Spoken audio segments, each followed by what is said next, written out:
संवत्सर मंडल वर्णन सूर्यदेव कहते हैं, जो स्वर्ग और अपवर्ग के लिए सर्वार्थ साधन है।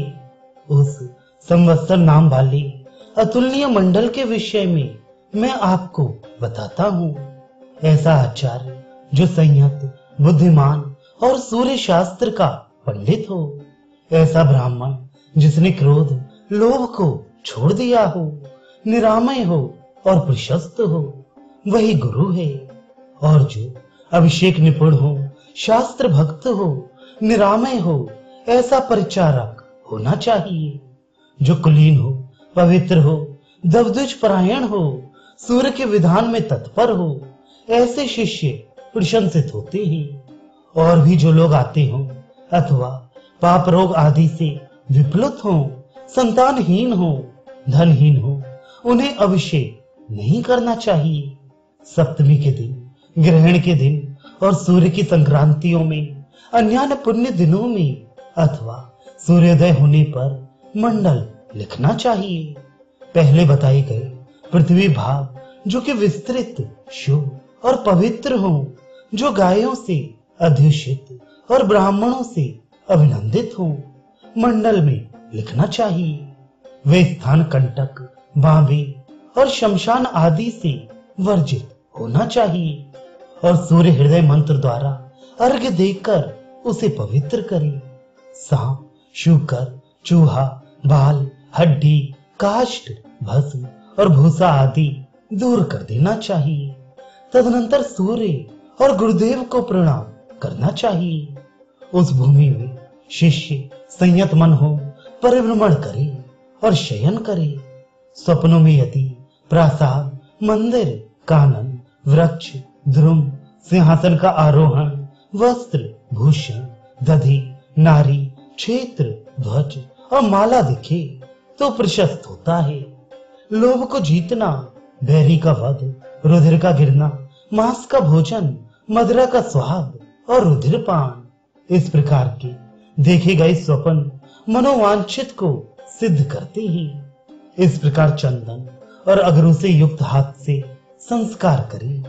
उस स्थान को नाना ध्वजों से विभूषित करके, क्षुद्र घंटिकाओं के नाद से मुखारित करके डुलाए जाते रमणीय चामरों से रुचिर बना देना चाहिए। वह स्थान कमल पत्र के पोत से युक्त हो, कदली स्तंभों से मंडित हो, मयूर की पूंछ से दैदीप्यमान छत्र वाला हो और चंदोबे से विभूषित हो, बिखरे हुए नाना रत्नों वाला हो और हारों की लड़ी से तथा तोरण से शोभायमान हो। तिहराए गए गांठ से रहित रेशम कपास अथवा ऊनी सूत प्रशंसा योग्य होता है। उस वस्त्र को सूर्य के समक्ष रखना चाहिए। सौम्य के लिए ध्रुवास्पद पश्चिम और दक्षिण में हो। सूर्य के कमल के बीच में पवित्र कर्णिका बनाए। कर्णिका के ही बराबर केसर हो और उसका 2 गुना दल हो। मंडल सुंदर कमल से युक्त हो। बीज पत्र 26 हो और केसर की संख्या 24 हो। 4 शिखलों वाला और उज्जवल शिखा वाला श्वेत कमल खींचे और उसके वे बाहर दूसरा चतुष्कोण बनाए। 4 ग्रीवा वाले ऐसे रथ के पवित्र अवयवों को बनाए और पुरावरण के बीच में कंधराव्रत अरुण की रचना करी। उतने के ही बराबर उसके आधे भाग में 2-2 रेखाएं खींचे और पद्म गर्भ से निकली हुई पश्चिम दिशा में आयत युष्टि पद्म को कर्णिका को बनाई और यष्टि के अगले भाग में दोनों बगल जुते हुए 7 घोड़े निर्मित करे।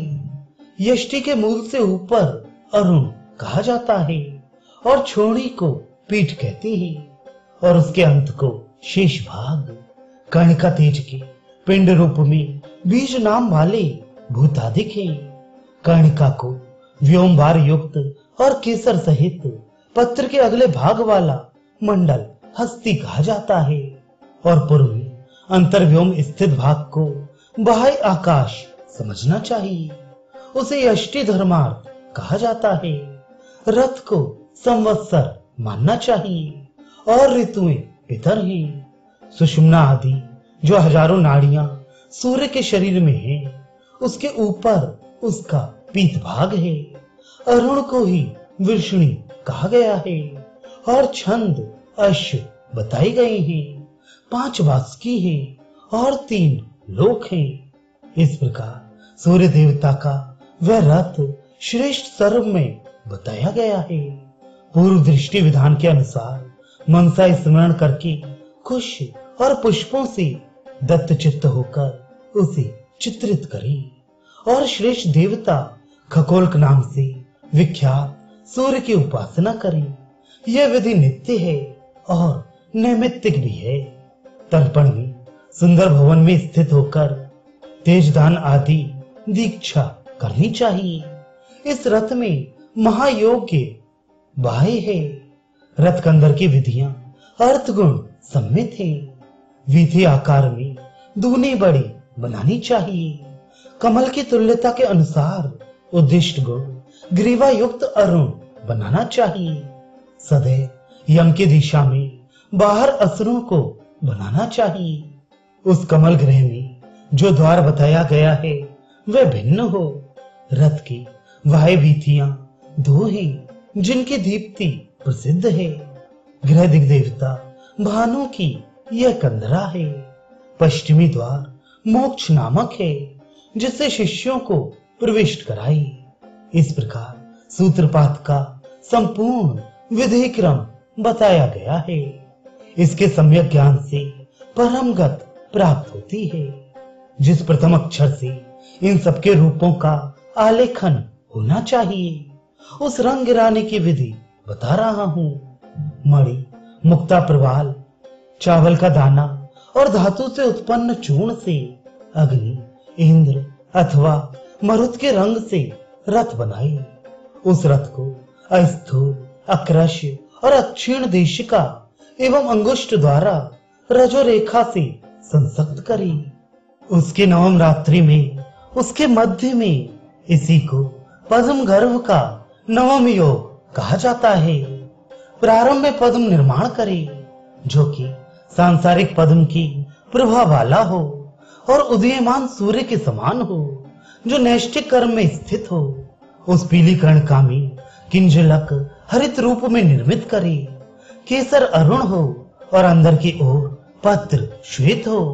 पीले अर्कपुर, शोणमस्त्र, पद्माग्र के संधियों में प्रत्येक दिग देवताओं तथा हरित आदि अश्वों को मानकर संध्याकालीन सूर्य के समान व्योम और स्वर्ण प्रभा के समान कंदरा तथा श्वेत, पीत और अरुण वर्ण से यष्टि बनानी चाहिए। समस्त आवरण आदि को चारों वर्णों से निर्मित करना चाहिए और चारों वर्णों से ही चौक भी बनानी चाहिए। जिन पूर्व स्थानों में देवादि बताए गए हैं उनमें उनका लेखन करना चाहिए। इस प्रकार सूर्य मंडल का निर्माण करके पुनः स्नान करके सम्यक चित्त होकर पूजा कर्म प्रारंभ करना चाहिए। सभी सूर्य कर्मों में मनोहर दूर्वा घास का प्रयोग करना चाहिए। नैतिक अग्नि कार्य में इस अग्निगर्भ में चारों ओर कुश इत्यादि का विन्यास करे। पूजा अग्नि क्रिया से भी अधिक महत्व की एवं महाफल देने वाली कुछ बातें ही देवताओं मुझसे सुनो। नदी के दोनों किनारों की मिट्टी, गाय की सींग से उखाड़ी गई मिट्टी, भस्म, दूर्वा, सरसों, गुरोचना, सुअर के थूथन से उखाड़ा गया नागर मोथा, इन सबको 8 दिशाओं में चंदन दल से युक्त चबूतरों पर चारों ओर पल्लवों से युक्त शैया और मुखों पर और गर्दन में बंधे वस्त्रों तथा कलशों पर निक्षिप्त करना चाहिए। उस संवत्सर की दिशा में शुभ अग्नि स्थापित करें और अग्नि कुंड की विदिशाओं में कमल युक्त बनाएं। उस संवत्सर का आर्य आदि तीर्थ सहित अग्नि कुंड 12 अंगुल खोदा जाए, 8 अंगुल विस्तृत हो और भली भांति धोया गया हो। आर्य आदि तीर्थ कुंड से 8 अंगुल दूर दक्षिण दिशा में दर्व स्थापित करे और उसे मैनाक पर्वत मानी। इसी प्रकार उत्तर में 7 अंगुल दूर पारयात्र पर्वत बनाए जिनके साथ सूर्य की पूजा पवित्र बताई गई है। वही अग्नि स्वरूप हृदय में ध्यान केंद्र होना चाहिए। पूर्व मुख होकर ब्रह्मा और वरुण के समीप सुरुख और सुरवा रखे और समस्त मनोवांछित वस्तुएं गुरु के लिए नैकृत्य कोण में रखे, जिनके नोक टूटे हुए ना हो, जो आधे पर ना टूटे हों। ऐसे मूल सहित कुशों को एवं मनोहर दूर्वा घास को सूर्य के सभी कार्यों में प्रयुक्त करी। इस प्रकार ब्रह्मा आदि सबके चारों ओर और अग्नि गर्भ के चारों ओर उन कुशों को फैलाए। सुरवा का परिमाण 24 अंगुष्ठ होना चाहिए। उसका भी अगला भाग 1 अंगुष्ठ के बराबर झुका हुआ होना चाहिए। उससे आधा अंगुल पात्रों की नाप होना चाहिए और पानी पात्र दल उधर होना चाहिए। उसका व्रत 2 अंगुल होना चाहिए। लाल चंदन, काष्ठ, खैर, पीपल, पलाश तथा अन्य यज्ञ के योग्य लकड़ियों से सुरुख और सुरवा आदि बनाना चाहिए। इन्हीं काठों से मूसल और ओखली, चमच बनानी चाहिए। मूसल 12 अंगुल का होना चाहिए। ओखली 10 अंगुल की हो और 4 अंगुल जमीन में गड़ी हो। इसी प्रकार चमच 7 अंगुल का हो और आधा अंगुल धसा हुआ हो। चमच के मूंछ का माप परिमाण में 6 अंगुल का होना चाहिए। दांतों शिष्य के ललाट के बराबर लंबाई की होनी चाहिए। सूर्य के यज्ञ की लकड़ियां 12 अंगुल लंबी हो, टेढ़ी ना हो, आद्र ना हो। जनेऊ कुश का बनाना चाहिए और मेखला 3 बार बटी गई हो। ये मेखला मूंज की हो अथवा कुश की हो अथवा वलवज की हो। अविच्छिन्न शिखा जाल वाली हो, घृत युक्त हो, कांचन के प्रभा वाली हो। यज्ञ की आग यदि चिकनी हो और गोलाकार हो तो ऐसी यज्ञाग्नि सिद्ध कर कही जाती है। तदनंतर ओखली में मूसल द्वारा सूर्य के मूल मंत्र का जाप करते हुए हविष्य को 4 अंगुल तक पीसना चाहिए। मूल से पायस्सु को 4 अंगुल तक शांत करना चाहिए। इसके बाद आदिवासी शिष्यों को प्रवेश कराना चाहिए। जिसे उद्देश्य करके चित्र लिखा गया हो उसे पहले प्रवेश कराए। वह शिष्य पगड़ी बांधे हो, शांत हो, श्वेत चंदन से चित्रित हो, अचंचल हो, अक्रोधी हो और श्वेत वस्त्र से विभूषित हो। गाय की पूंछ से सूर्य हृदय का जाप करते हुए गुरु शिष्य का अभिषेक करे और शिष्य गुरु का अभिषेक करे और शिष्य गुरु को बछड़े सहित गाय दान में दे। गाय सुंदर रूप वाली हो, शांत हो, सोने की जंजीर और वस्त्र से विभूषित हो, उसके खुर श्वेत वस्त्रों से ढके हों। ऐसी गाय को द्वार से ही सदा लाई। तदनंतर उसे प्रवेश कराकर यष्टि के समक्ष स्थापित करे। सम्यक रूप से शांत गुरु शिष्य के कायिक, वाचिक और मानसिक मल को दूर करे। इस त्रिविधि पाप को सूर्य हृदय आदि मंत्रों द्वारा दूर करे। घुटनों के बल जमीन पर बैठकर और फूलों से अंजलि भरकर खखोलक इस मंत्र द्वारा पुष्पों को कमल पर चढ़ाए। वह पुष्प कमल चक्र में बने हुए जिस देवता के आगे गिरे वही उसका कुल देवता तथा सर्वार्थ साधक है। उस उत्पन्न साक्षात ब्रह्म रूपी परमात्मा को चारों ओर देखकर तब उस कुल देवता खगोल को यत्न पूर्वक क्रम से प्रणाम करी और पद्म राग अथवा स्वर्ण से युक्त सबको निविष्ट करी। इसके बाद गुरु शिष्य को ईशान दिशा में लाकर कुशासन पर बिठाई और तब राजा यज्ञ करी। गुरु कुश के अग्रभाग से कलश से जल लेकर पूरब की ओर मुंह किए हुए शिष्य का सूर्य मंत्रों से अभिषेक करी। शिष्य के अभिषेक काल में ब्राह्मण लोग क्रमानुसार तीनों देवों की उपस्थिति में त्रिशिखा का पाठ करी। अस्य वासुद्वयम् इस मंत्र द्वारा स्थापना करी। आकर्षणे इस मंत्र द्वारा यजुषों की 8 आहुतियां 3 बार दी। आदित्य व्रत वाले और श्वेत वस्त्र वाले शिष्य को सब लोग संयत मन होकर साम द्वारा अभिषेक करी। तदनंतर अग्नि के समीप जाकर और सूर्य हृदय मंत्र द्वारा कुश से उस शिष्य को शुद्ध करके गुरु स्वयं होम करे। गर्भाधान, पुंसवन, सीमंतोनयन, जात कर्म, नामकरण, अन्नप्राशन, चूड़ाकर्म, उपनयन, स्नान, पेय एवं यज्ञों आदि कार्यों में कुशों के अंग छूकर संपन्न करे। तब कुशयुक्त हाथ से शिष्य को मूर्धादि के कारण अनाहत शिखा को काटकर घी में लपेटकर अग्नि में दग्ध कर दे, अथवा मस्तक भाग को छूकर कुशों का हवन कर दे और पाक संस्था, हवि संस्था तथा होम संस्था कार्यों को करे।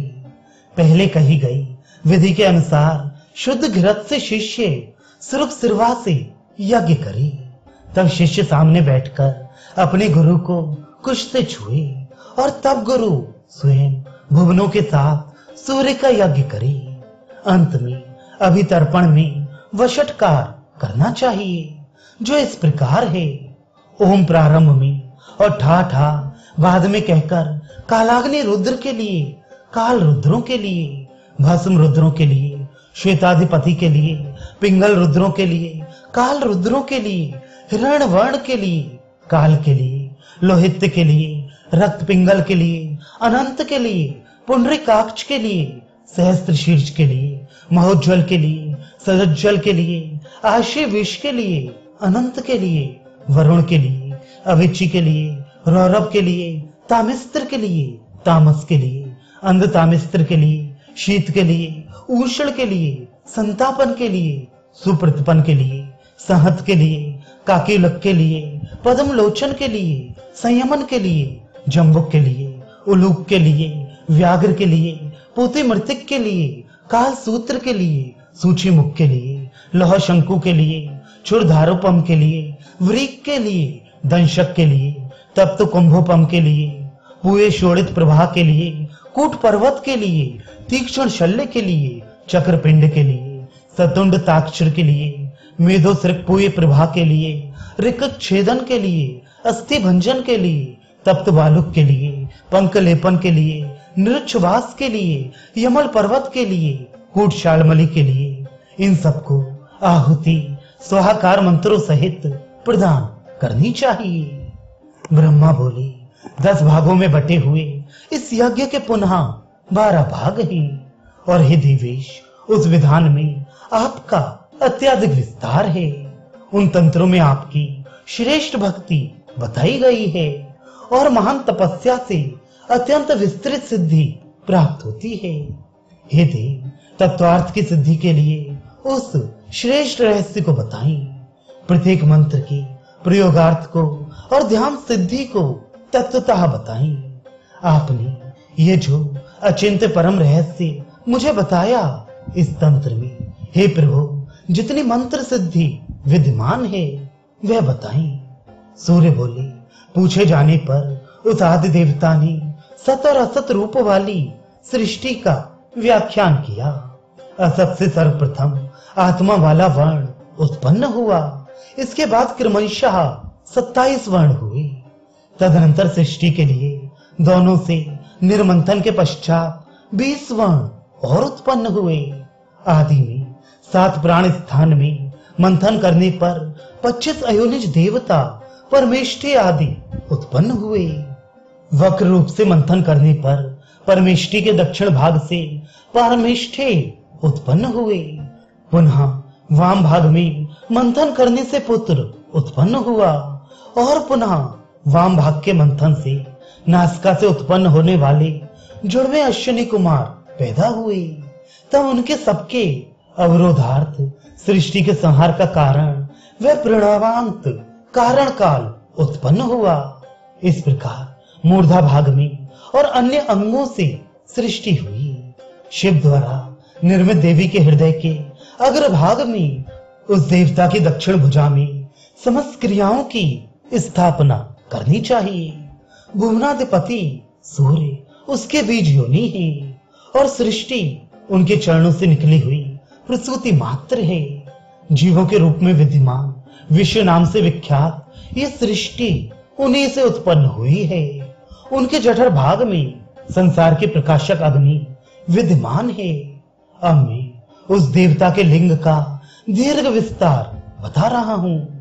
आकाश मंडल को व्याप्त करके 60 रथ्या के बराबर उस देवादि देव का तेज है, जो कि विश्वव्यापी और अक्षर है। परमात्मा शिव के बराबर उस प्रकाश को समझना चाहिए। हे प्रभु, 10 कोटि लोक के बराबर उन मंत्रों को समझना चाहिए। वह प्रकाश पाताल दिशा में विन्यस्त होकर अपनी शक्ति से सुरक्षा प्रदान करता है। यही उस देवादिदेव सूर्य का शिवात्मक रहस्य है। इसे जानना चाहिए, ध्यान धरना चाहिए और पूजना चाहिए और यज्ञ करना चाहिए। मनीषियों ने योग में कहा है कि इस कर्म को एक रस होकर करना चाहिए। इसे जानकर सुख से सिद्धि प्राप्त होती है और संदेह करके विपरीत फल होता है। हे पितामह ब्रह्मा, ये मैंने आपके ज्ञानार्थ शरीर का विस्तार बताया।